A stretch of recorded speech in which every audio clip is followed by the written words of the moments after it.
Welcome to today's webinar on COP28, Priorities, Themes and Objectives.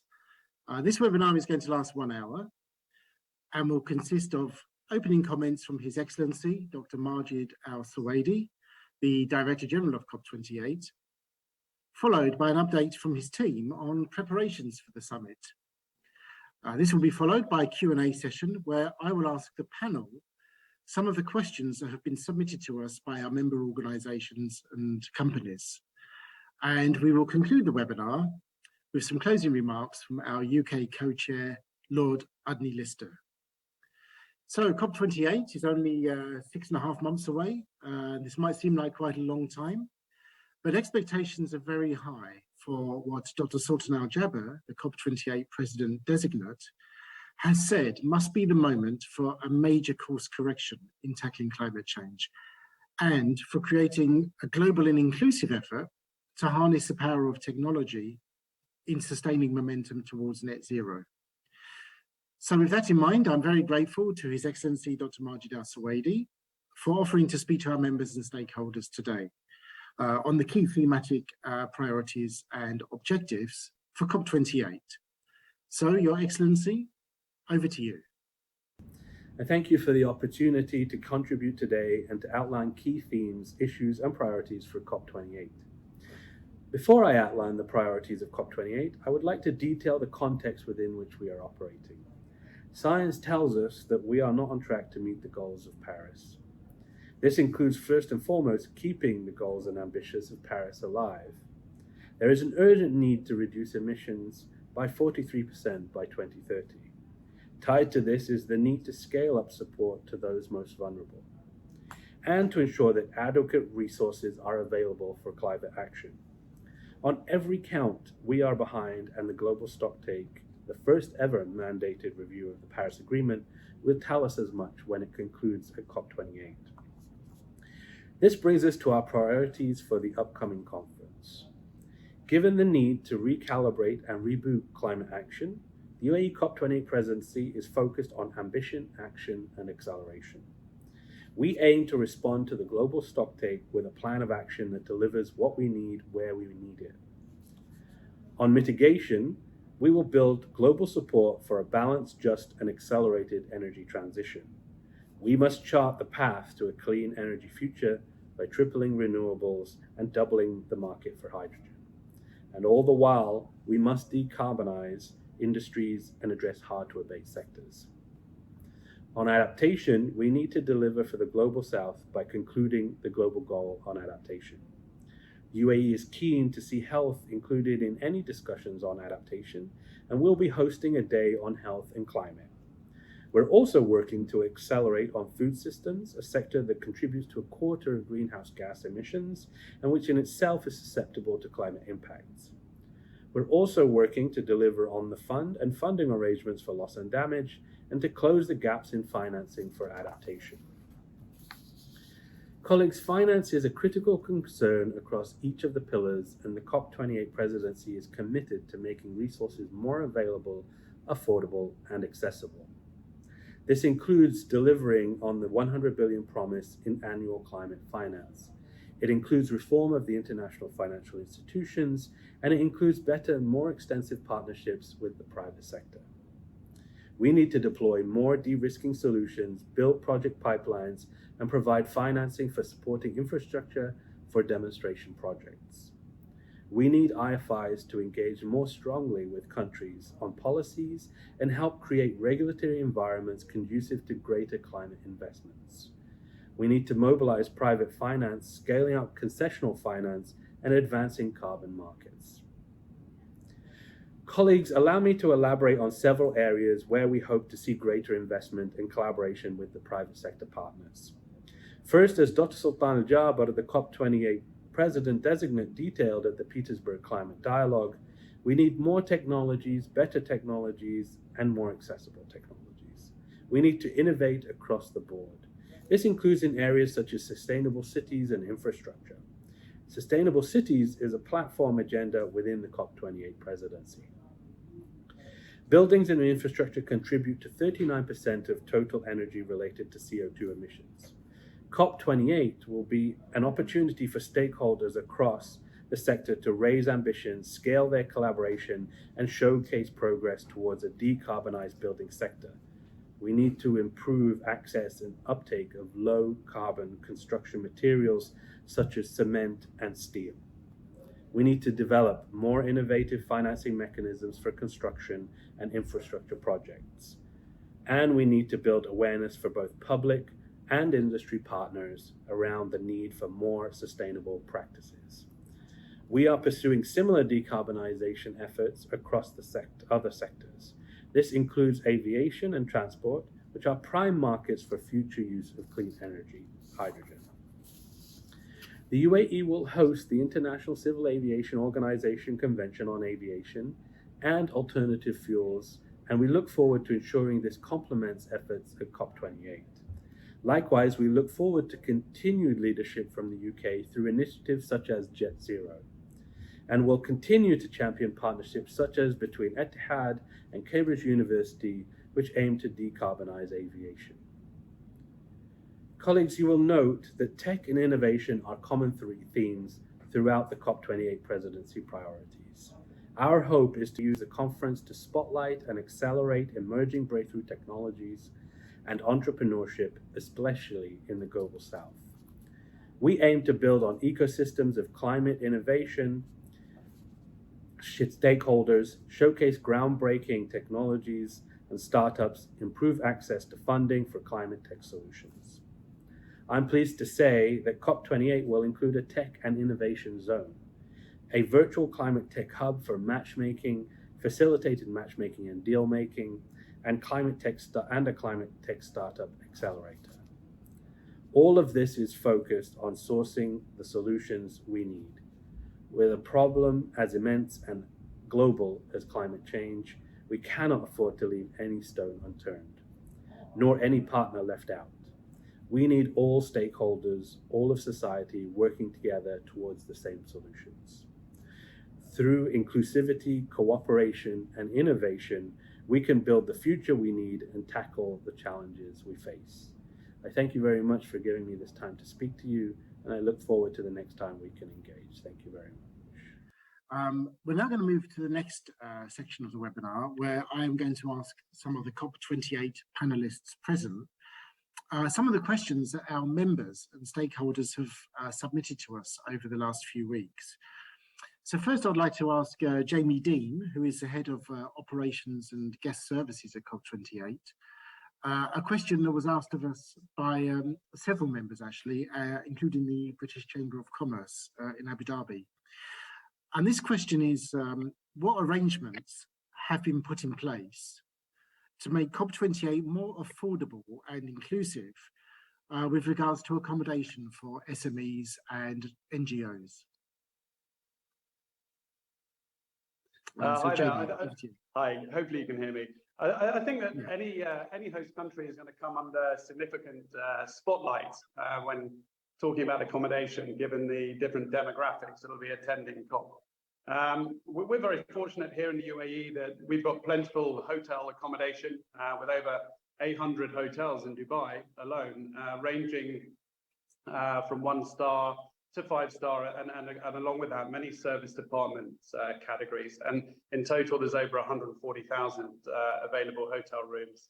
So there are 190 hotels from 1 to 3-star range that are within a sort of 50 to 80 meters metro journey of Expo site, and an additional 82 properties in the 1 to 3-star category within 10 to 50 minutes metro journey to Expo City. So we're very confident that that for all our accredited participants, we'll be able to source affordable and convenient accommodation. It is obviously peak season here in UAE, so there will be a natural increase on hotel room rates. And it's important to mention as well that, you know, we have a fantastic metro service which is leading direct to the site, and we're really encouraging all of the accredited participants to travel to the Expo by metro.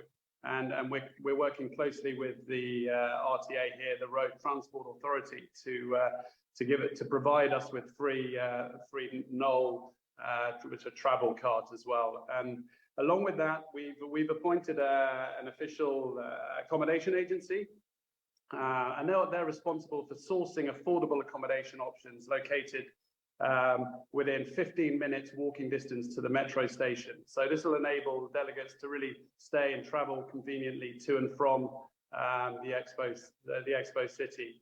And these options will be made available via the accommodation booking portal for COP28. It's going to be launched in June. It's just finally, it is important to factor in, of course, Abu Dhabi as well. And similarly, we'll make available for delegates looking to secure affordable accommodation options a select number of properties in Abu Dhabi.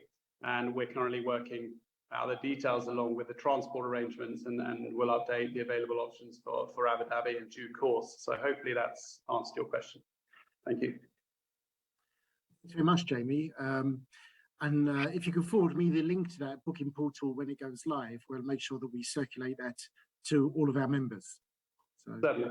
Very much appreciated. Dua, I'd like to come back to you, just to follow up on something you touched on during your presentation, which is how can businesses, SMEs and startups who are offering innovative solutions to address climate change, how can they be visible at COP28? How can they be heard? And will companies like these have access to the green zone? Thank you, Brad. And indeed, like mentioned, not just the global companies, we want the collective voice of SMEs and startups alike. And that's why within the climate impact category, we have started seeing more SMEs banding together to come and have a collective voice on the same footprint. At the same time, all our SME participation, this involves a level of programming involvement. So in addition to submitting their request to be part of COP, we want to hear from them on how they want to be engaged in our conferences, round tables, discussions. This is something that is important to keep the conversation driven forward and have them heard this time. In addition to that, a green zone is open zone for all. And at the same time, startups, we have recently started welcoming applications, I think, to one of the competitions that was posted online. So we want to hear from all.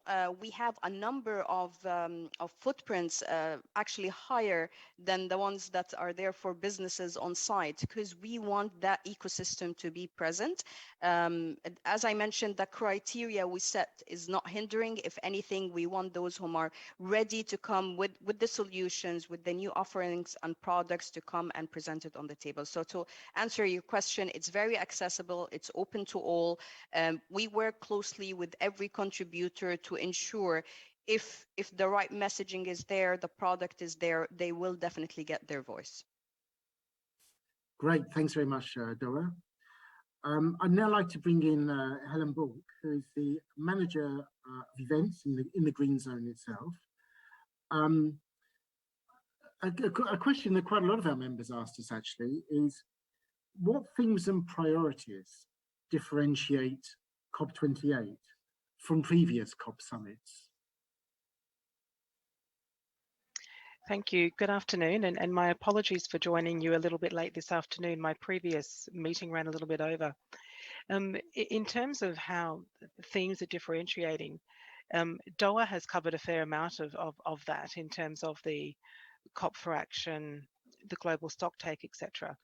So what I'll do is respond to that query more in the context of the Green Zone, because we are looking at providing and curating a green zone that does differentiate from previous years. One of the first big differences in that is the proximity of the green zone to the blue zone. So in past years, often blue zone delegates, if they've wanted to get to the green zone, have actually had to travel or walk a distance to get there. This is a little bit different this year in that accredited attendees and delegates to the blue zone are simply coming through an access point in the fence line at the expo site to then become into the green zone. And that's quite deliberate because we're wanting to very much encourage more of the blue zone delegates to experience what we're going to be curating in the green zone. Another difference is that in the green zone, we're actually looking to increase our engagement and our programming and content to what some previous years have. So, for example, we're very much going to align with the thematics and what's happening on a day-to-day basis in the blue zone, so that a lot of the programming that we will have and the content will also be along those themes. And our entertainment programming will also be the same. So, for example, where we have something like Oceans Day or where food is featured, then we're looking for a lot of these entities that are requesting to hold events and activations to schedule anything around oceans on the Oceans Day. We're looking at having entertainment, for example, a film night around oceans on the Oceans Day. So we're very much working back in with how the blue zone is going to work. So in a way, it's a bit of a mirror of the blue zone, but on that more public side and with businesses, civil societies, and more public engagement. Green zone will be open to the public. On the first 2 days, the public will be limited because of the official opening of the negotiations and the blue zone. So that will be limited to more the business side of people in the green zone. And then from day 3, we're very much encouraging visitors and the public to come in. And a lot of what we're wanting to curate there is also public engagement. We don't want them to just come in and walk around and look at things. We want them to be very much engaged and active and part of the conversation and part of what's happening there as well, so that they leave after their visit having, met lots of people, learnt new things, been engaged in activities, whether it's during the day or the evening. To really sort of lift the profile is what we're looking to do there for the green zone. So we're really looking to make it quite different from previous years and hopefully very memorable for people. Thanks very much, Helen. That's terrific. I'd now like to bring in Rose Armour, who is the Senior Advisor for Education Partnerships in the COP28 team. And Rose, again, this is a question that has been asked of us by a few of our member companies and also by our friends at the British Embassy in Abu Dhabi and Dubai, which is how can the UK work collaboratively with the UAE in the specific area of education and climate change? Yes, thank you so much. So there's actually quite a bit of collaboration happening between the UK and the UAE already with the COP28. This last week, we had the World Education Forum in London, and we had the Minister of Education there presenting out our greening education agenda. And Cambridge University Press and Assessment is working closely with the UAE Ministry of Education to support curriculum input and content with that. So we have a good collaboration there. Additionally, we are taking some lessons learned from COP26 and have created a university climate network similar to the UK University Climate Network, and have been really touching base quite a bit with the UK Climate Network to learn from them how we can engage. And so the UK University Climate Network is made up of 85 different universities across the UK. So we have a meeting coming up with them soon, and we've been working with the governance office with them to learn and to figure out how we can collaborate. So definitely working with the higher education institutions in the UK. Additionally, we also have been working with in the UAE climate network that we've created.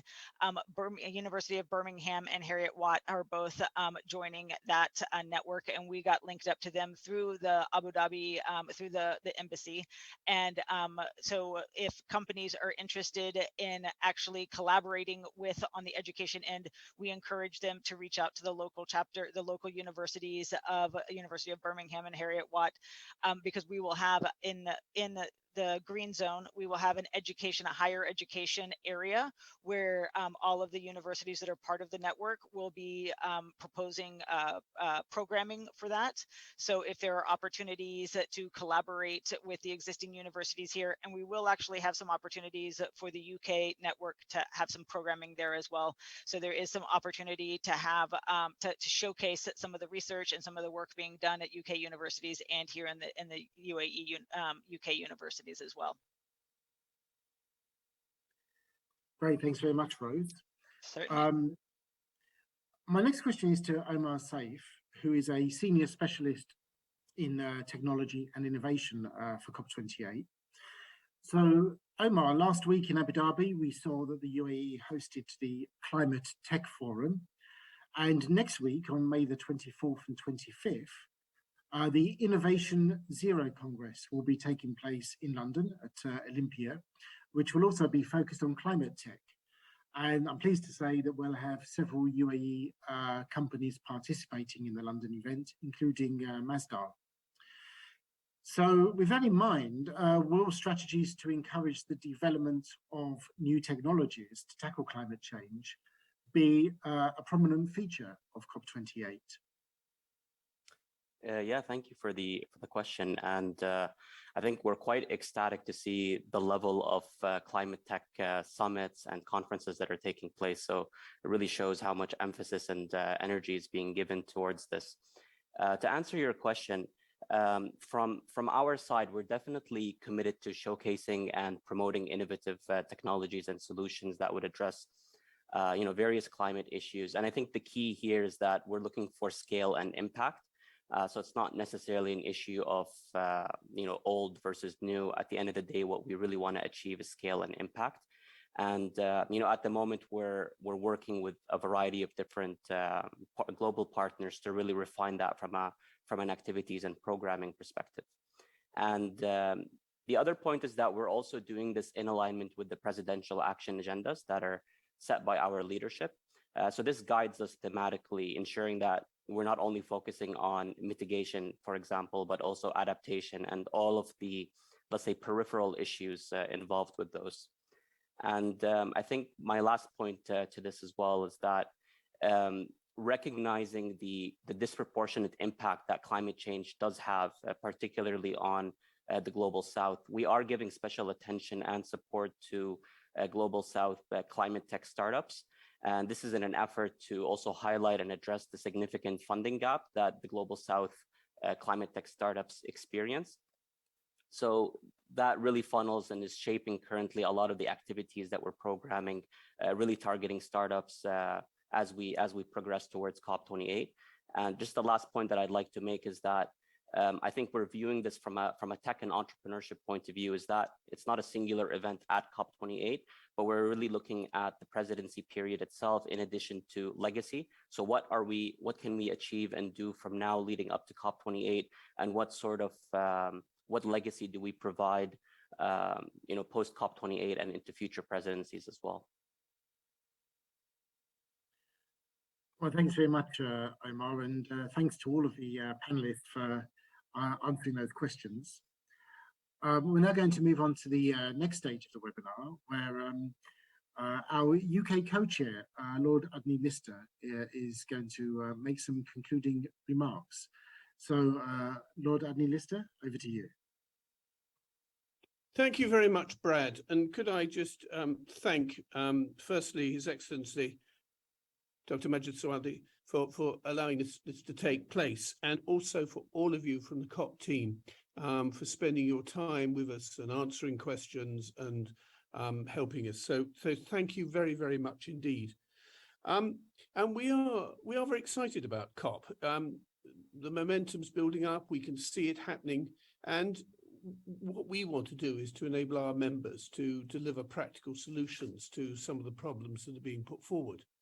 And towards that, we are hosting a series of events during COP28, and that we're going to be participating with Heriot-Watt University and using their campus in Dubai throughout the summit.